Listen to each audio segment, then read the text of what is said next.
저는 조은하라고 합니다. 올해 66이고 30년 넘게 도시기록보관소에서 문서와 데이터를 복원하는 일을 해왔습니다. 예전 제가 겪었던 이야기를 들려드리겠습니다.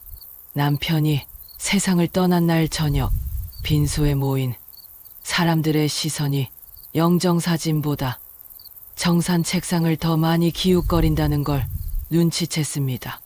위로의 말보다 숫자가 바빴고 조문객들의 대화에서는 회사, 자산, 분할이라는 단어가 자꾸 들렸습니다. 향초 냄새 사이로 계산기 소리가 섞여 들어오는 것 같았습니다.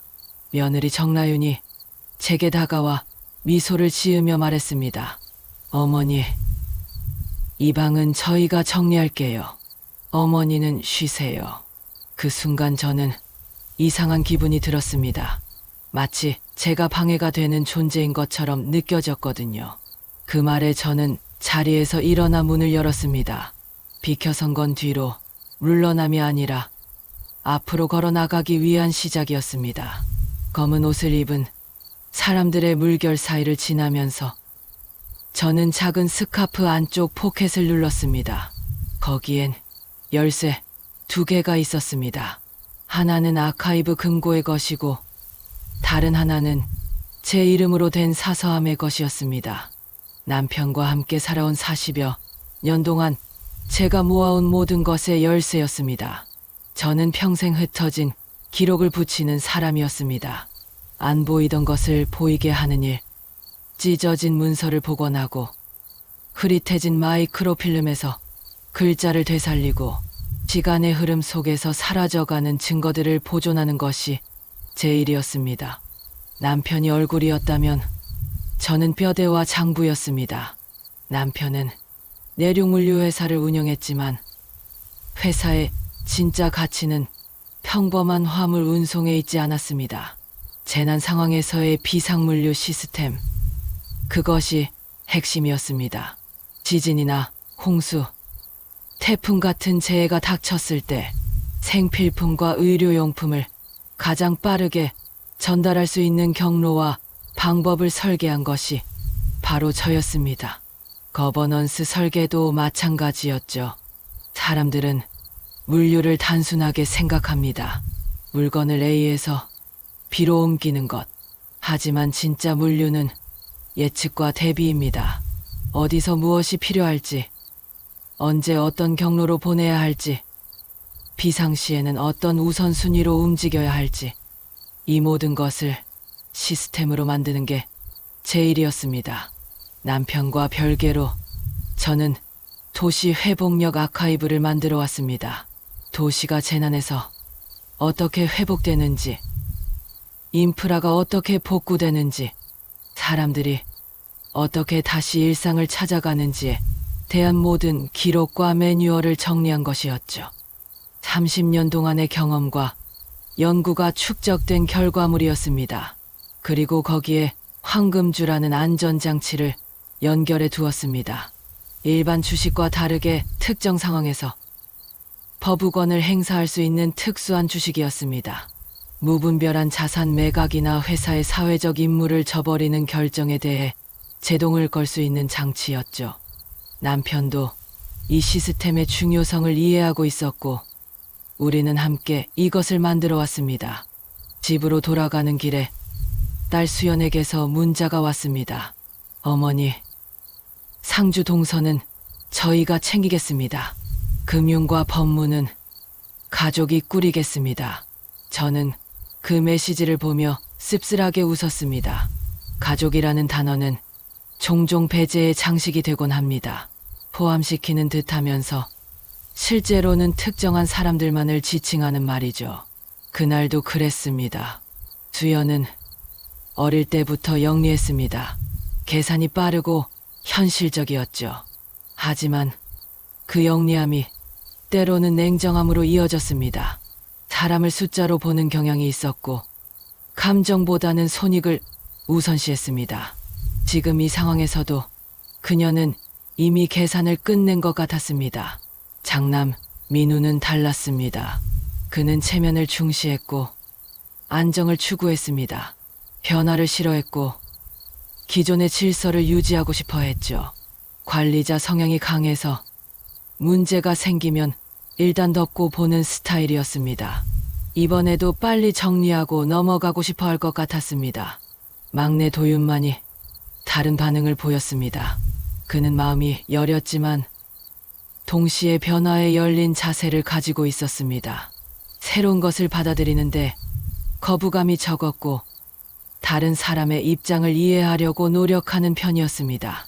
저는 집이 아닌 도시기록 보관소 별관으로 갔습니다. 밤늦은 시간이었지만 저에게는 그곳이 가장 편안한 공간이었습니다. 30년 동안 매일 출근했던 곳, 제 인생의 반 이상을 보낸 곳이었거든요. 금고를 열었습니다. 거기에는 정관 개정 초안, 황금주 약정서, 비상물류 매뉴얼 원본이 있었습니다. 그리고 가장 중요한 것은 남편 회사의 CFO였던 한기범의 사이드 레터 조각들이었습니다. 오랫동안 제가 모아온 증거들이었죠. 한기범은 처음부터 수상했습니다. 남편이 아프기 시작할 무렵부터 자주 집에 들르더니 회사 일에 깊숙이 개입하기 시작했습니다. 재무 담당자로서 당연한 일이라고 할 수도 있었지만 뭔가 다른 의도가 있다는 느낌이 들었습니다. 그래서 저는 그의 모든 움직임을 기록했습니다. 만나는 사람들, 나누는 대화, 주고받는 문서들까지. 동료인 김보라가 아직 사무실에 남아 있었습니다. 마이크로필름과 문서 복원 전문가인 그녀는 저의 오랜 파트너였습니다. 은하 언니, 이런 밤늦게 왜? 그녀가 놀라며 물었습니다. 저는 파쇄된 문서들을 보여주며 도움을 청했습니다. 보라야, 이것들을 복원할 수 있을까? 그녀는 문서들을 자세히 살펴본 후 말했습니다. 은하 언니, 이건 파쇄 문서네요. 하지만 복원 가능해요. 빛각도를 맞추면 먹지 잉크가 살아날 거예요. 우리는 밤새 작업했습니다. 조각조각 찢어진 문서들을 하나씩 맞춰가며 원래 모습을 되찾는 작업이었습니다. 이런 일에는 익숙했지만 이번에는 특별히 조심스러웠습니다. 이 문서들이 앞으로 벌어질 싸움에서 핵심적인 역할을 할 것이라는 걸 알고 있었거든요. 조각은 문장이 되고 문장은 의도가 되었습니다. 분할 후 외부 SPV에 자산 이전이라는 글귀가 나타났을 때 저는 모든 것을 이해했습니다. 서명은 있었지만 날짜는 장례식 일주일 전이었습니다. 남편이 위독한 상태일 때 이미 회사를 분할하려는 계획이 있었다는 뜻이었습니다. 더 충격적인 것은 예상 매각 가격이었습니다. 회사의 실제 가치보다 훨씬 낮은 금액으로 책정되어 있었고 매수자는 한기범과 관련된 회사였습니다. 이것은 명백한 사익 편취 시도였습니다. 문서 복원을 마치고 나서 저는 김보라에게 말했습니다.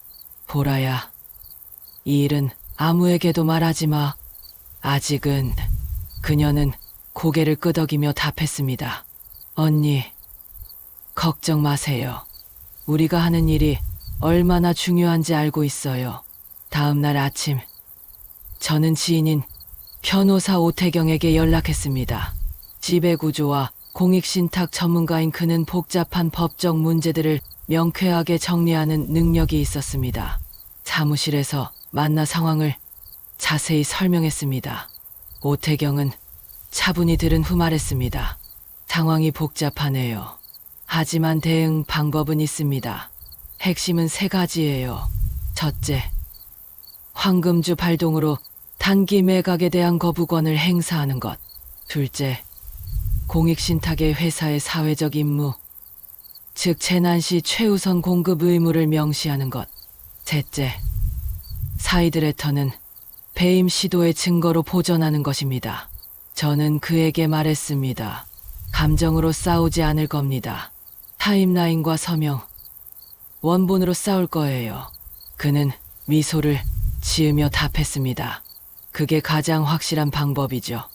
감정은 변할 수 있지만 기록은 변하지 않으니까요. 그날부터 본격적인 준비가 시작되었습니다. 우선 황금주의 법적 효력을 확인하는 작업이 필요했습니다. 회사 정관을 다시 검토하고 관련 약정서들을 정리했습니다.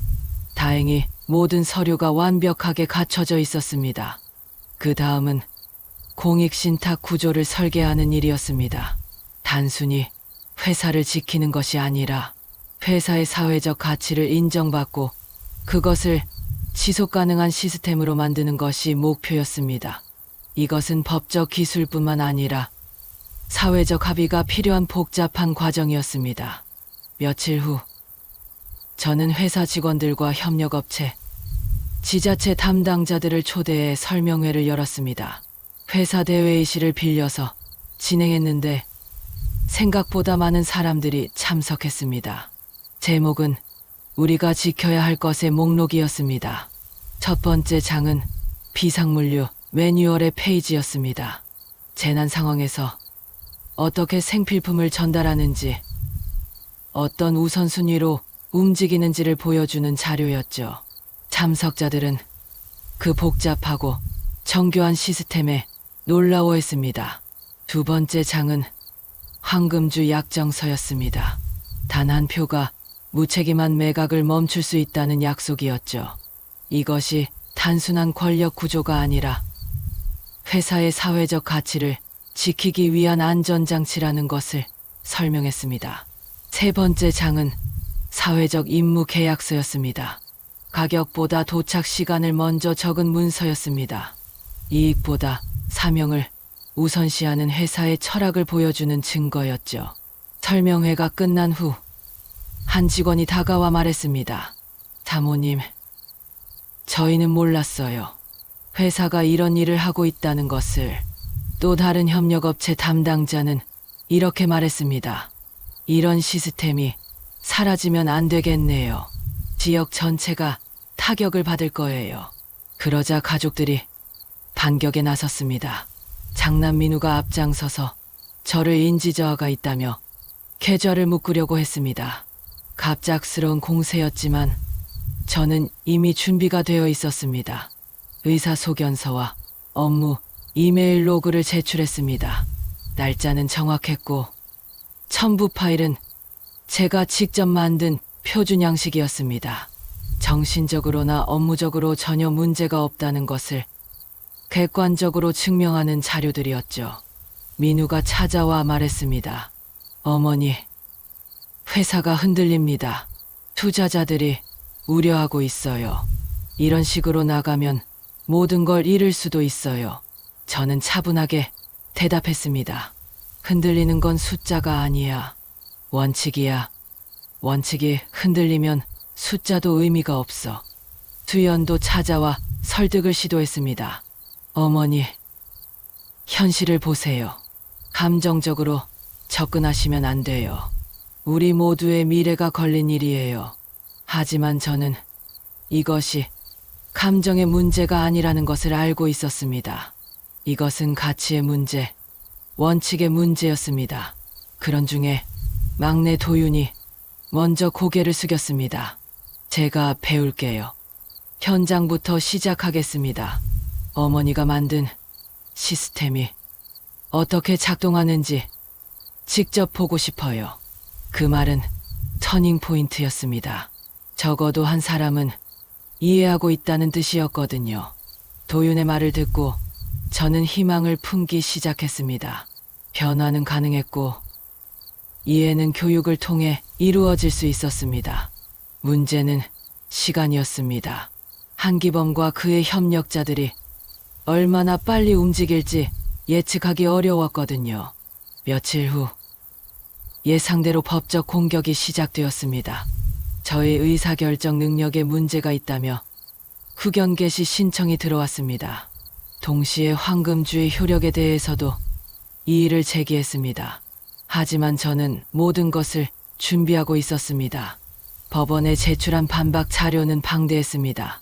의료 기록, 업무 기록, 재무 기록, 그리고 무엇보다 제가 만든 비상물류 시스템의 상세한 설명서까지, 이 모든 것이 저의 정신적 능력과 전문성을 증명하는 증거였습니다. 법원의 판단은 명확했습니다. 후견 개시는 기각되었고 황금주 약정의 효력은 인정되었으며 자산 이전에 대한 정지 가처분이 인용되었습니다. 법은 느리지만 기록의 언어를 이해합니다. 명확한 증거 앞에서는 감정이나 추측이 개입할 여지가 없었습니다. 판결문을 받아든 순간 저는 안도했습니다. 하지만 이것은 시작에 불과했습니다. 법적 승리는 얻었지만 진짜 승부는 이제부터였습니다. 가족들을 설득하고 새로운 시스템을 구축하고 회사의 미래를 설계하는 일이 남아 있었습니다. 그 후 가족 회의를 소집했습니다. 조용한 거실에서 저는 종이를 테이블 위에 놓으며 말했습니다. 현금 분배는 없다. 대신 기회 약정을 제안한다. 가족들의 표정이 일순간 굳어졌습니다. 3가지 조건을 제시했습니다. 첫째, 각자 1년간 현장에서 근무할 것. 둘째, 재무와 거버넌스 교육을 수료할 것. 셋째, 봉사 120시간을 채울 것. 이 3조건을 통과하면 창업이나 연구 자금을 대여해주겠다고 했습니다. 계약으로 투명하게. 딸 수연이 반발했습니다. 어머니, 그건 너무 가혹한 것 같아요. 우리가 뭘 잘못했다고 이런 조건을 다나요? 저는 단호하게 말했습니다. 용서는 마음으로 하는 거고 돈은 계약으로 움직이는 거야.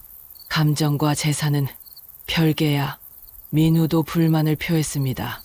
어머니, 현실적으로 생각해 보세요. 우리가 현장에서 뭘 할 수 있겠어요? 오히려 방해가 될 수도 있어요. 하지만 저는 흔들리지 않았습니다. 배우면 돼.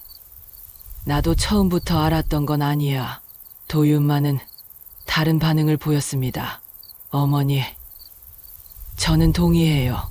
사실 저도 회사 일을 제대로 배우고 싶었어요. 아버지가 살아계실 때 기회가 없었지만 이제 배울 수 있다면 좋겠어요. 그의 말에 다른 형제들도 조금씩 마음이 누그러지는 것 같았습니다. 변화는 천천히 시작되었습니다. 도윤은 새벽 관입구에서 기록 작업을 배웠습니다. 처음엔 서툴렀지만 시간이 지나면서 물류의 복잡함과 중요성을 이해하기 시작했습니다. 특히 재난 상황에서 물류가 얼마나 생명과 직결되는지 깨달은 후로는 완전히 달라졌습니다. 민우는 납기 지연 리포트를 직접 작성하기 시작했습니다. 관리자 출신답게 체계적으로 접근했지만 현장의 복잡함에 처음엔 당황했습니다. 하지만 점차 현장 직원들과 소통하는 법을 배우고 진짜 문제가 무엇인지 파악하기 시작했습니다. 수연은 가장 변하기 어려울 것 같았는데 오히려 가장 빨리 적응했습니다. 익명으로 퍼뜨렸던 글들을 본인 계정으로 정정하며 사과문을 올렸습니다. 그리고 회사의 사회적 가치를 알리는 콘텐츠를 만들기 시작했습니다. 여론전에 밝았던 그녀의 능력이 이번엔 긍정적인 방향으로 발휘되었습니다. 정라윤과의 관계가 가장 어려웠습니다. 배제와 통제의 언어에 익숙했던 그녀는 새로운 구조에 적응하는 데 시간이 걸렸습니다. 하지만 민우가 변하면서 자연스럽게 그녀도 따라오기 시작했습니다. 직원 복지와 가족 지원 프로그램을 맡으면서 새로운 역할을 찾아갔습니다. 몇 달 후 공익신탁의 첫 분배 발표가 있었습니다. 회사 대회의실에 다시 많은 사람들이 모였습니다. 오태경 변호사가 단상에 올라 설명했습니다. 연간 순이익의 일정 비율은 지역 비축창고, 직원 협동조합 지분, 재난 생계비 계정으로 배분됩니다. 지역 비축창고는 재난 상황에 대비해 생필품을 미리 저장해두는 시설이었습니다. 직원협동조합 지부는 직원들이 단순한 노동자가 아니라 회사의 공동 소유자가 될 수 있게 하는 장치였습니다. 재난 생계비 개정은 어려운 상황에 처한 지역 주민들에게 직접적인 도움을 주는 시스템이었습니다. 참석자들의 반응은 뜨거웠습니다. 한 지역 주민은 이렇게 말했습니다. 이런 회사가 우리 동네에 있다는 게 자랑스럽네요. 직원 대표도 감사의 말을 전했습니다. 회사가 단순히 돈을 버는 곳이 아니라 지역사회와 함께 성장하는 곳이라는 걸 느껴요. 제가 가진 한 표는 팔 권리가 아니라 멈출 책임이었습니다. 무분별한 이익 추구에 제동을 걸고 회사의 사회적 가치를 지키는 것이 제 역할이었습니다. 그리고 그 역할을 통해 더 큰 가치를 만들어낼 수 있다는 것을 확인했습니다. 한기범은 결국 회사를 떠났습니다. 자이드레터의 존재가 공개되고 배임 시도가 드러나자 더 이상 버틸 수 없었습니다. 그가 꾸몄던 분할 매각 계획도 물거품이 되었습니다. 황금주의 힘이었습니다. 그날 밤 저는 창고 문을 열고 맑은 바람을 맞으며 생각했습니다. 저는 빈소에서 물러난 게 아니라 제자리에 서 있었던 것입니다. 오늘도 저는 상자에 날짜와 장소, 사람을 적습니다. 기록은 지난 날을 묶어두는 게 아닙니다. 내일을 고정하는 것입니다. 이런 일들을 겪으면서 저는 많은 걸 배웠습니다. 가족이라는 이름으로 포장된 배제와 통제가 얼마나 교묘한지, 그리고 그것에 맞서는 가장 강력한 무기가 정확한 기록과 증거라는 것을 말입니다. 감정은 변하지만 기록은 변하지 않습니다. 기록은 거짓말을 하지 않습니다. 1년이 지난 후 가족들의 변화는 놀라웠습니다. 민우는 더 이상 체면만 중시하는 사람이 아니었습니다. 현장에서 직원들과 부대끼며 일하면서 진짜 리더십이 무엇인지 깨달았습니다. 안정을 추구하던 성격은 여전했지만 이제 그 안정이 직원들의 복지와 회사의 지속 가능성에 기반을 두고 있었습니다. 수연은 여전히 계산이 빠르고 현실적이었지만 그 계산의 범위가 넓어졌습니다. 단순히 개인의 이익이 아니라 사회 전체의 이익을 고려하게 되었습니다. 그녀가 만든 홍보 콘텐츠는 회사의 사회적 가치를 알리는데 큰 역할을 했습니다. 특히 재난 대응 시스템에 대한 영상은 다른 지역에서도 벤치마킹하려고 할 정도로 주목받았습니다.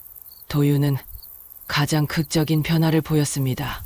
마음이 여린 성격 때문에 처음엔 걱정했는데 오히려 그 섬세함이 현장에서 직원들과 소통하는 데 큰 장점이 되었습니다. 지금은 재난 대응팀의 리더를 맡고 있습니다. 그의 팀은 작년 태풍 때 72시간 내에 피해 지역의 생필품을 전달해 큰 호평을 받았습니다. 정라윤의 변화도 의미가 컸습니다. 처음에는 새로운 시스템을 이해하지 못했고 기존의 방식을 고수하려고 했습니다. 하지만 점차 직원들과 가까워지면서 그들의 이야기를 듣게 되었고 회사가 단순한 수익 창출 기구가 아니라는 것을 깨달았습니다. 지금은 직원 가족들을 위한 프로그램을 기획하고 운영하는 일에 푹 빠져 있습니다. 김보라는 계속 제 동료로 남아 마이크로필름과 문서 복원 작업을 도와주고 있습니다. 아카이브의 중요성을 누구보다 잘 아는 그녀 덕분에 회사의 기록 관리 시스템이 한층 체계적으로 정비되었습니다. 특히 재난 대응 매뉴얼의 디지털화 작업은 그녀의 전문성 없이는 불가능했을 것입니다. 오태경 변호사는 공익 신탁의 운영을 계속 도와주고 있습니다.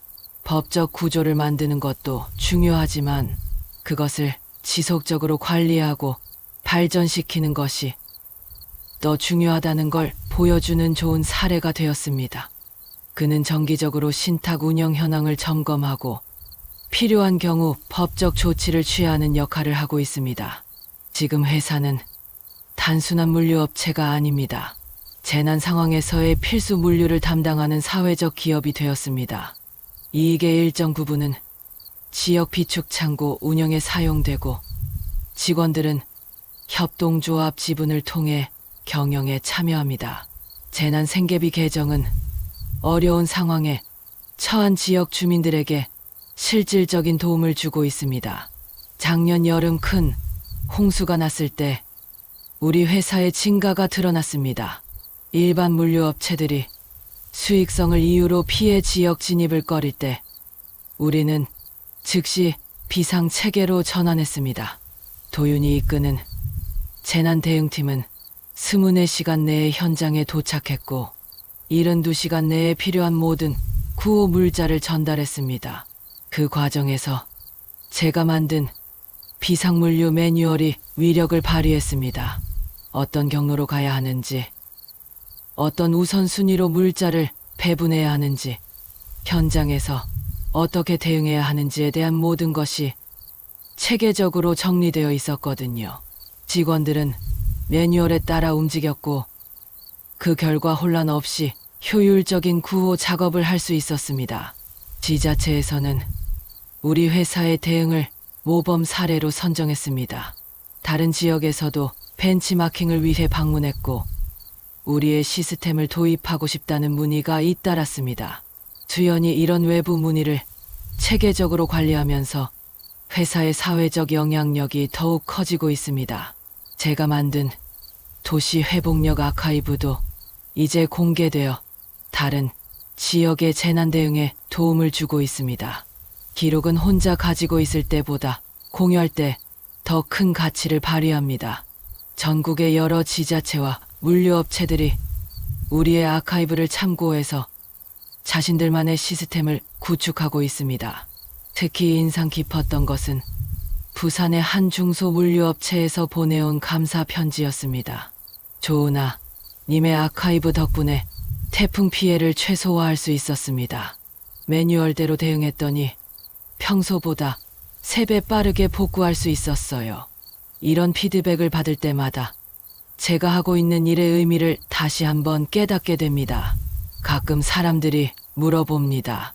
왜 그렇게 힘든 싸움을 했느냐고. 돈을 나누고 편하게 살 수도 있었을 텐데 말입니다. 하지만 저는 그런 질문을 받을 때마다 같은 대답을 합니다. 돈은 나누면 줄어들지만 가치는 나누면 커진다고.